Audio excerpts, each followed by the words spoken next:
وما أرسلناك إلا رحمة للعالمين۔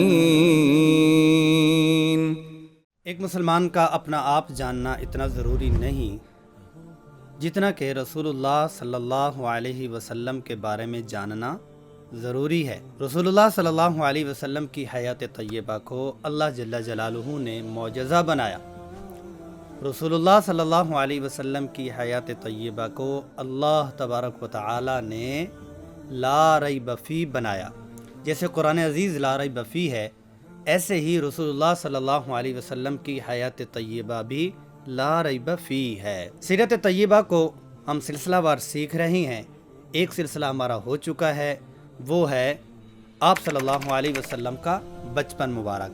ہم نے 3 حصوں میں تقسیم کیا۔ ایک حصہ 40 سال اعلان نبوت سے پہلے، ایک حصہ مکہ المکرمہ میں 13 سال، ایک حصہ مدینہ المنورہ میں 10 سال، اور ہر حصے سے پہلے ہم تھوڑا سا دوہرا لیں گے، آپ بھی میرے ساتھ دہرائیں گے۔ وہ کیا؟ جو 40 سال ہیں وہ 1 سے 12 سال بچپن مبارک، 12 سے 25 سال نوجوانی مبارک، 25 سے 40 سال وہ جوانی مبارک، اور پھر اگلے سلسلے بھی اسی طرح ہیں جو ہم پڑھ چکے ہیں، سن چکے ہیں۔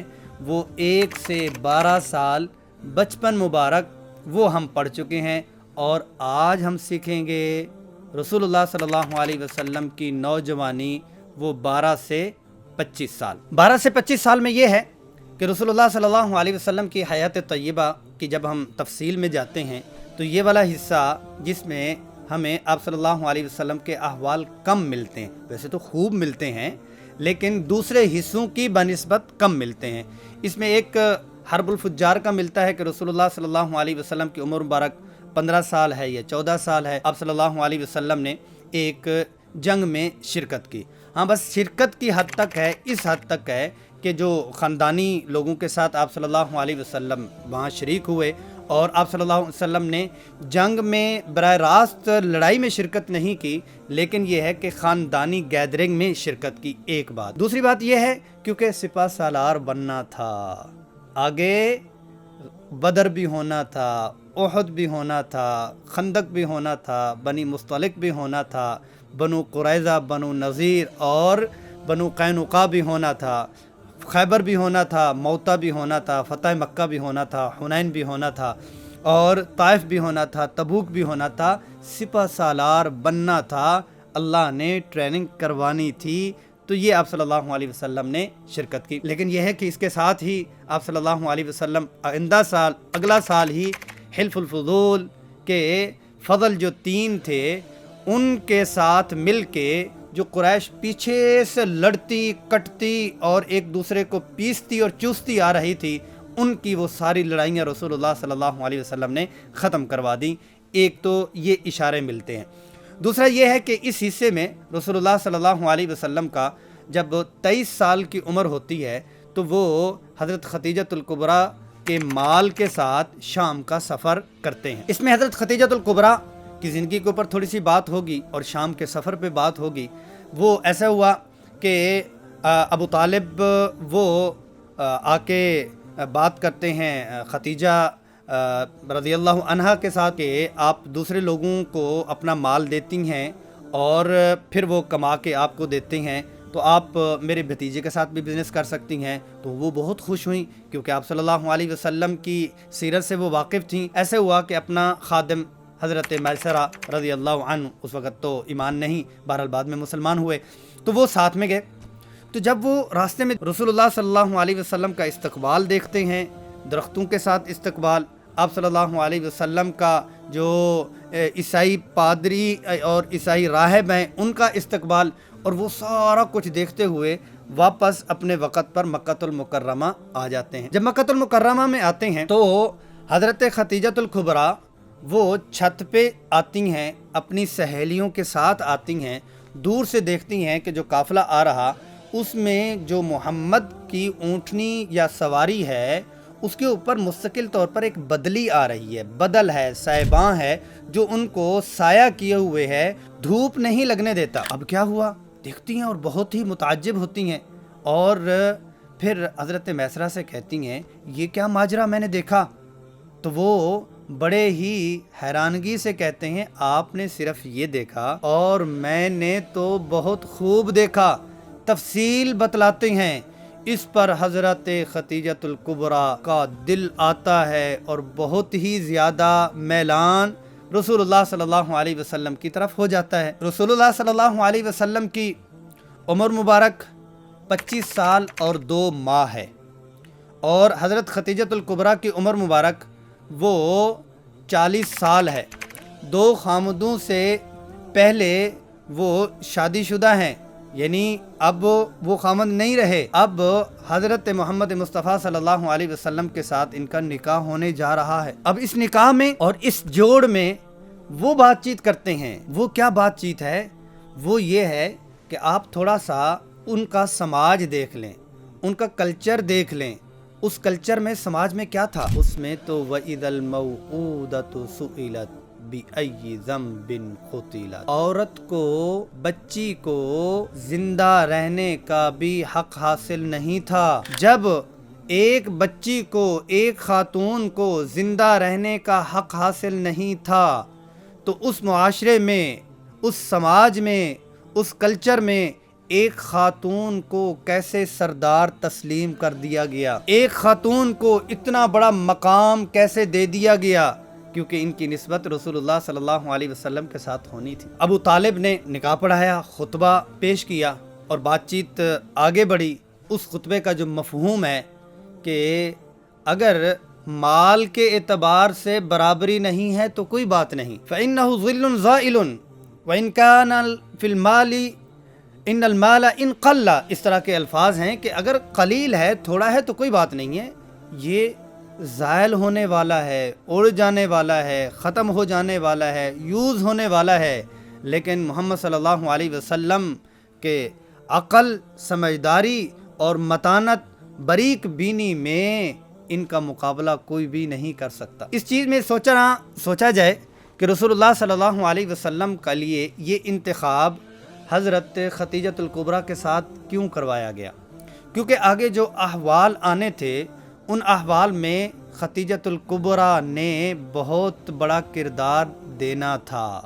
آخر میں جب ایمان لائیں، سب سے پہلے ایمان لانے والی خدیجۃ الکبریٰ ہیں. وہ کیسے کہ رسول اللہ صلی اللہ علیہ وسلم، مستقل طور پر اس حصے میں ہم بات کریں گے، تو یہ جب آپ صلی اللہ علیہ وسلم پریشان ہوئے تب حضرت خدیجۃ الکبریٰ نے رسول اللہ صلی اللہ علیہ وسلم کا ساتھ دیا. اور جس مشکل گھڑی میں تھے اس میں حضرت خدیجۃ الکبریٰ آئیں. تو اس سے یہ بھی پتہ چل رہا ہے کہ گھر سے انسان کو سکون ملے، گھر سے مرد کو تھپکی ملے، گھر سے مرد کو تسلی ملے تو پورے کے پورے معاشرے کے ساتھ وہ ٹکر لے سکتا ہے، کیونکہ گھر سے وہ مضبوط ہے. آپ صلی اللہ علیہ وسلم جو ہی تشریف لاتے تو اندر سے سہارا بن جاتی، باہر سے آپ صلی اللہ علیہ وسلم مقابلہ کرتے. تو یہ اختیار کا ایک حصہ ہے جو خدیجۃ الکبریٰ کے ساتھ اختیار کروایا گیا.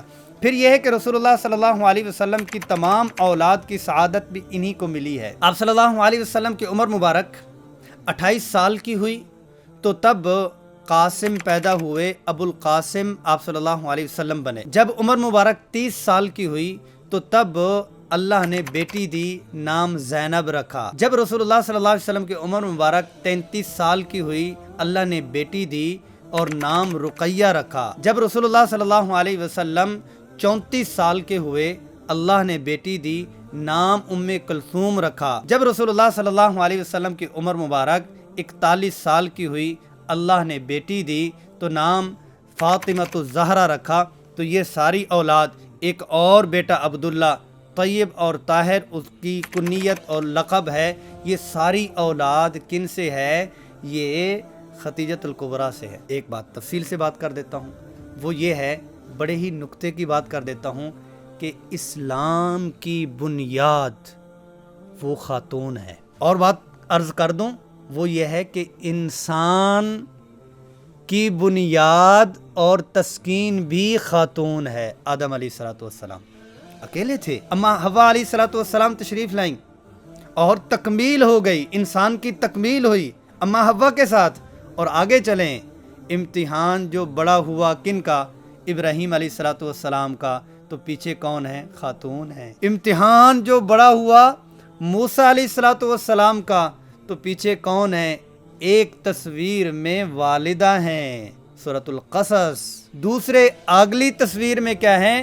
جب شادی ہو جاتی ہے تو وہ بیوی ہیں، خاتون ہیں۔ حضرت عیسیٰ علیہ الصلوۃ والسلام تو مریم ہیں علیہ السلام۔ آگے آپ چلتے ہیں تو اسلام کی بنیاد وہ خدیجۃ الکبریٰ ہیں، اور سیدۃ نساء اہل الجنہ وہ فاطمۃ الزہرا ہیں۔ اور آگے آپ چلتے ہیں تو اس سے یہ پتہ چلتا ہے اولیاء کرام بنانے والی خواتین ہوا کرتی تھی۔ آج میں سیرت طیبہ، جیسے پچھلے ہم نے محاضرے میں پورے کے پورے کا جو نچوڑ سیکھا تھا، اس میں آگے نچوڑ کی بات میں پیش کر دیتا ہوں۔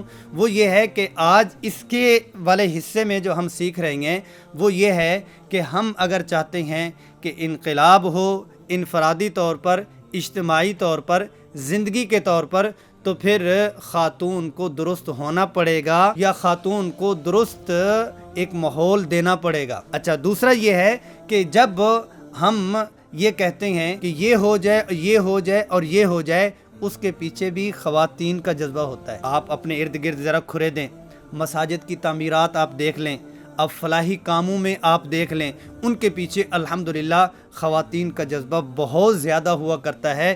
تو تعمیر انسانیت کے لیے اللہ جل جلالہ نے خواتین کو پیدا فرمایا۔ تعمیر انسانیت کے لیے اللہ تبارک و تعالیٰ نے خواتین کو پیدا فرمایا، اور وہ پھر تعمیر انسانیت، انسان کو انسان بنانے کا ملکہ، وہ اللہ تبارک و تعالیٰ نے خواتین کے ذریعے سے بنایا ہے۔ تو یہ حضرت خدیجۃ الکبریٰ کی بات ہے۔ حضرت خدیجۃ الکبریٰ کی زندگی کی تفصیل کچھ شرف المصطفیٰ میں بڑی تفصیل کے ساتھ ملتی ہے۔ وہ ایسے ملتی ہے، وہ جب اپنے کمروں میں بیٹھتی تھیں تو ان کا تخت ایک جگہ سے دوسری جگہ اٹھا کے لے جاتے تھے۔ باندیاں تھیں اور نوکرانیاں تھیں، ان کا کھانا نوکرانیاں بناتی تھیں، اور یہ رسول اللہ صلی اللہ علیہ وسلم کا کھانا خود بناتی تھی۔ ان کے لیے کھانا ان کی نوکرانیاں اور کام کرنے والیاں وہ پیش کرتی تھیں، اور یہ خدمت رسول اللہ صلی اللہ علیہ وسلم کی خود کیا کرتی تھیں۔ بہرحال ان کی بات چلی ہے تو میں اس کو اس آخری ایمان والے حصے کے ساتھ بات کر کے اس بات کو مکمل اس طرح سے کرتا ہوں کہ رسول اللہ صلی اللہ علیہ وسلم غار حرا، جب ہم اس وقت بات کریں گے وہاں اس تفصیل میں، پھر اس والی تفصیل میں نہیں جائیں گے، وہ والی تفصیل ادھر ہی میں پیش کر دیتا ہوں، اسی کے ساتھ جوڑ دیتا ہوں۔ جب رسول اللہ صلی اللہ علیہ وسلم گھر میں تشریف لائے، زملونی زملونی فرما رہے تھے، تو سب سے پہلے جو سہارا دیا، باتوں سے نہیں، صرف انکا لا تصل الرحم وتکسب المعدوم وتقل الکل، یہ والے الفاظ نہیں ہیں کہ آپ کپڑا پہناتے ہیں جن کے تن پہ کپڑا نہیں ہوتا، آپ غریبوں کا سہارا ہیں، آپ سوشل ورکر ہیں، آپ کو اللہ کبھی ضائع نہیں فرمایا، یہ نہیں فرمایا، بلکہ کیا فرمایا؟ اشہد ان لا الہ الا اللہ واشہد انک رسول اللہ، آپ اللہ کے رسول ہیں۔ پہلا قطرہ، پہلا ایمان لانے والی وہ خاتون ہے، اور وہ خدیجۃ الکبریٰ ہیں۔ تو آج کی یہ والی جو گفتگو ہے، اس میں ہم نے جو سیکھا ہے، ہم اپنی چھوٹی بچیوں کو سنت کے مطابق ان کے لباس، چھوٹی بچی کہہ کے نہیں، بلکہ ہم اپنا فرض ان کو ماحول دیں کہ اس نے سپہ سالار بنانے ہیں، اس بچی نے آگے علماء بنانے ہیں، اس بچی نے آگے امت کے لیے قائد بنانے ہیں، اس بچی نے امت کے لیے امت کا سہارا بنانے والی شخصیات بنانے ہیں۔